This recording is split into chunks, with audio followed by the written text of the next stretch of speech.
Hi, I'm Jennifer Baker. I'm from Monkton, Vermont, and I like to say that in the painting suffering department, after these two, I don't feel at all worthy to even be up here. But I came because the Pipeline Safety Trust invited me to come and tell a story about what was happening in my little corner of the country, and I'd like to thank them for this opportunity. I'm a resident of Monkton, Vermont. It's a small town, about 1,800, 1,900 people, and my story is about trying to get a natural gas pipeline sited as if the people in the town matter. And although this is a multi-year project, most of the events that I'm describing this morning took place between last November and last March. So I've lived here for 17 years, which is longer than I've lived anywhere, but still makes me a newcomer in the town. The town was once a self-sustaining farming community, and there are still farms around, but most of the people in the town commute to larger nearby towns to work because there's very few businesses in town, there's no commercial district, there's no underground municipal services, no hydrants, no water lines, no sewer lines. There's also no police force, and the fire department, like many in Vermont, is all volunteer and draws their water from fire ponds. The town's terrain was once summed up to me by an old-timer as half swamp, half rock ledge, with a few flat parts in between, which is where we live and farm. So in Vermont, we don't really have a lot of pipelines. In fact, we only have two. In the northeast corner of the state, which is really the most remote and pristine part, there is this liquid petroleum pipeline built in the early 1940s that carries crude from Portland, Maine to refineries in Montreal. And when you talk about pipelines in Vermont, this is what everybody thinks you're talking about, so that's why I put this slide up here. There's a lot of talk about reversing it lately and putting tar sands through it. And a lot of people think that this is really an awful idea because they think that it's not really being that well taken care of or that well maintained. But that's not today's story. Today's story is about Vermont's only other pipeline and the plans for Vermont Gas to build a new transmission pipeline to expand its existing distribution on the west side of the state. So Vermont has a history of failed gas pipeline projects. The only one on this map that was built was the original pipeline in the service area I just showed you. The gas for that comes down from Canada, so it's not a FERC-regulated interstate pipeline. Since all these other projects were basically to push gas through the state and not to the state, they drew quite a lot of protest, and they were defeated because in Vermont, civic engagement is a major pastime during our long winters. And as an example of this that's not a political pipeline issue, I give you the F-35 fighter jet, which the Air Force is looking to base somewhere, and Vermont is one of the candidates. And so they had a public comment period during which they drew over 11,000 comments from the state of Vermont, more than any other state. In second place was Utah, with 2 comments. And then there was nothing at all from the 3 other states of South Carolina, Florida, or Idaho. So this is a map of the current proposed project known as the Addison Natural Gas Project, although I just noticed on their site they changed it to the Addison-Rutland Natural Gas Project just this week. Originally it started out as serving Vermont only, but then across the lake there is a very large paper company, International Paper, in Ticonderoga, New York. And when they heard about it, they wanted to be included as well. So this massively increased the scope of the project and added a subsequent second phase.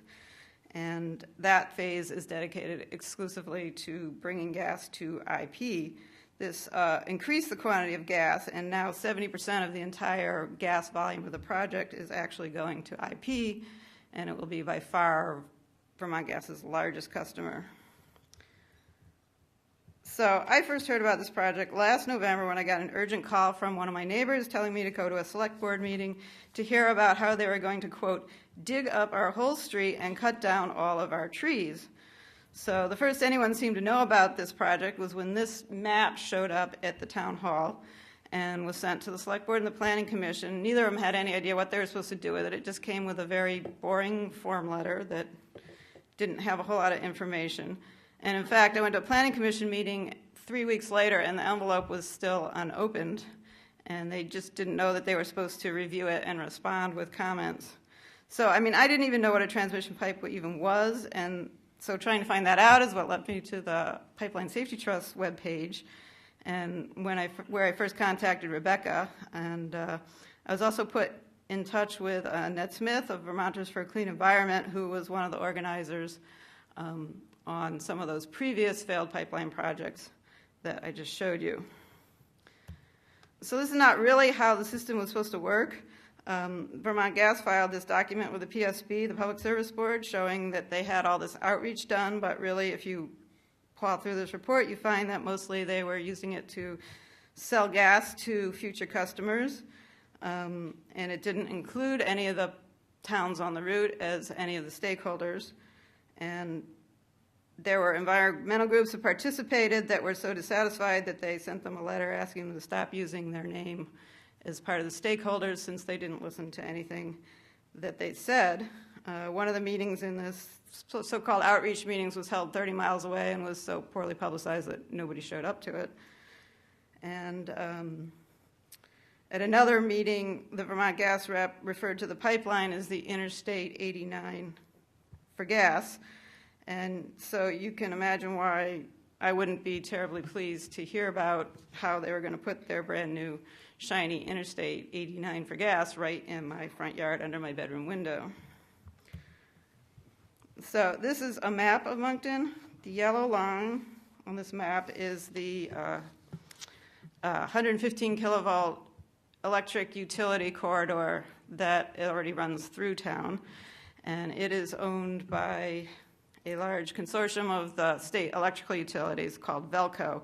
But the largest share of that is Green Mountain Power, which happens to have the same parent company as Vermont Gas. So this is the ownership flow chart, and I just put this up here. It makes my head want to explode when I look at it. But so there's Vermont Gas under the red arrow, and then you have Green Mountain Power, and then there's Velco, and there's partial ownership, and then there's like this American Holding Company, and there's Gas Metro, and then you go up, and then there's some more people that own them, and then there's Enbridge lurking up there in the corner, and then all the way across the top you have all of our Canadian overlords that own all the energy utilities now for Vermont.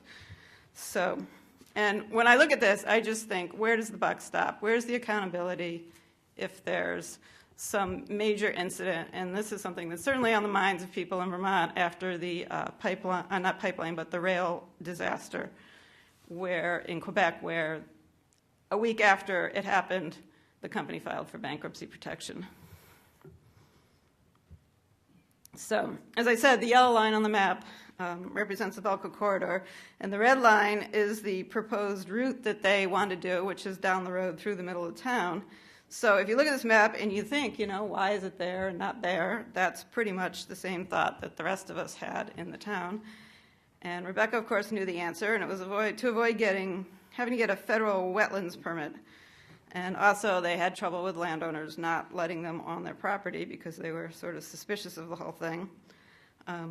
But this configuration left most of the landowners as being in this unenviable position of now having two utility easements on their land, where they would have a gas one in their front yard and an electric one in their backyard.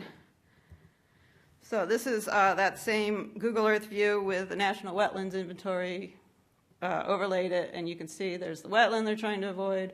There's more wetlands down there, more wetlands up there, and then this is the state database, and so anywhere where they have like a big purple circle, that's what they think is the most important things.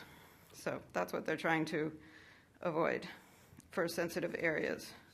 And then you can see all this. This is actually flipped over because south is up here, so there's the swamp, and there's the power line, there's the road, there's our school, our town rec fields, and you can see that's what they're trying to get around.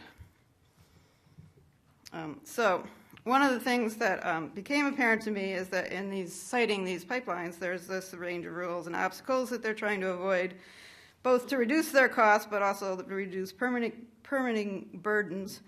And it seems like what became very quickly is that while natural resources, archaeology, endangered species, wetlands, ratepayers all had some agency with staff attorneys, with lawyer power working for them, there was nothing comparable for us lowly homeowners. So it seemed like the entire process was an exercise in finding the path of least resistance through the town. So as residents, it was incumbent upon us to become bigger obstacles and move ourselves up this pecking order. So this was sort of underscored to me in my first conversation with a Vermont Gas representative. He said that even though they had to notify 106 property owners in town, which was twice as many as any other town, they only had to seek 18 easements, and he was pretty happy about that, but I was not happy about that at all.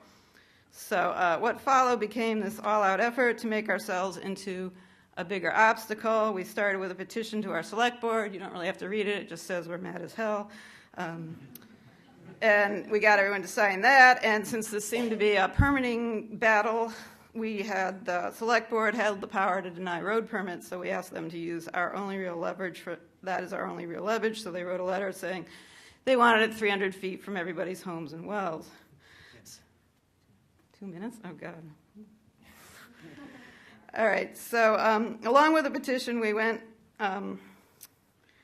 we started a sign campaign, and this was sent to the Commissioner of Public Service, the Commissioner of Public Service Department on his very first day at work, along with a real screed from me, and we did quite a lot of these, and they showed up in social media, and they gave us all sorts of good coverage, and then it was basically a campaign to get more media and more attention to the issue. So on the day of the filing, we got together with an environmental group and had a protest, and there we are with all of our safety-oriented signs, and our spokesperson was a retired utility executive, so that really helped us with credibility. This is one of our local farmers, and he went into the headquarters and applied to be the director of communications and actually filled up a job application because he thought they were doing such a bad job. And given that they did this all right the weekend before Christmas, in the spirit of the season, we decided to have an alternative tree trimming party to raise awareness of the project's impacts, and went around and started tying things around all the trees so that people would see exactly what was going to get cut out if this pipeline went through. So we continue to do outreach around the town and organize people and got us together until finally they agreed to meet with us. And we had this big meeting at our firehouse, and this is the gas company representative apologizing. And if you look at that sign next to him, we had pictures of explosions, and then we also have this sign here with the Pipeline Safety Trust diagram in the corner and the potential impact area stretched out across the middle of town. And then the other thing we did was we sent these notices against trespass to them, and they had to go back. The Public Service Board made them go back and get new right of entry signed from all of the landowners. They had another meeting with another town that was also very opposed to the particular route that they chose. And they eventually said that they would move the route, but before they did that, it was town meeting time in Vermont, so we went and we put articles on our town meeting petition to get them to get the town to participate, vote money to participate in the Public Service Board hearings, and also to deny road permits until our safety concerns were all addressed. And you would have thought that that would have gotten them to learn their lesson, but Phase 2 came out, and then one of the residents along there had this map accidentally attached to his house right of entry thing. So there's his house with the pipeline route like practically under his porch, and if you can't read that, it says, "Keep your pipeline out of my living room." And this set off a whole set of sign making in that part of the route. For the Phase 2 part, we in Vermont, we just love our signs. So, and I went on the radio and tried to get the phrase potential impact area into the radio show as many times as I could before they tossed me off. The net result of all this is that Vermont Gas was forced to interact more with the public, so they put up this website, which they then almost immediately abandoned. As you can see, that's the November calendar. It's a very busy month for them, but it's totally blank. You know, they just filed for phase 2 this week. It's not on there. Nothing's on there. None of their meetings are on there. So they also had to convene a route advisory group for phase 2, and that was put on public access TV, so you could watch it even if you didn't go to it. But meanwhile, so they finally agreed to move the pipeline and filed a new route in February. And but in the meantime, one of the landowners for whom it was still not 300 feet from her house, they filed as interveners and became very effective foes and participated in the Public Service Department for phase 1. So Vermont is the only state in the country to have banned fracking, and now the opposition to the pipeline has really moved from issues of safety to environmental issues, because a lot of people think that it's sort of a little bit hypocritical to have a state that's banned fracking, which is not so brave because nobody really wants to frack in Vermont, also expand their infrastructure. Yeah, I'm almost done. So that's pretty much where it is now. So phase 1 is almost over. Phase 2 just started. The Public Service Department wants the whole thing built to Class 3 standard, which is a good thing. But there's still plenty of opposition, and they've driven up their costs. So we don't really know what the Public Service Board is going to decide. Finally, Carol asked us to give our thoughts on how, as landowners, we think things could be better handled. Maybe the operators in this room don't need to see this. It's the ones that aren't here that do need to see this. And then my only other advice is to the activists, which is to sort of insert yourself into the process wherever you can and be as annoying as possible. Thank you.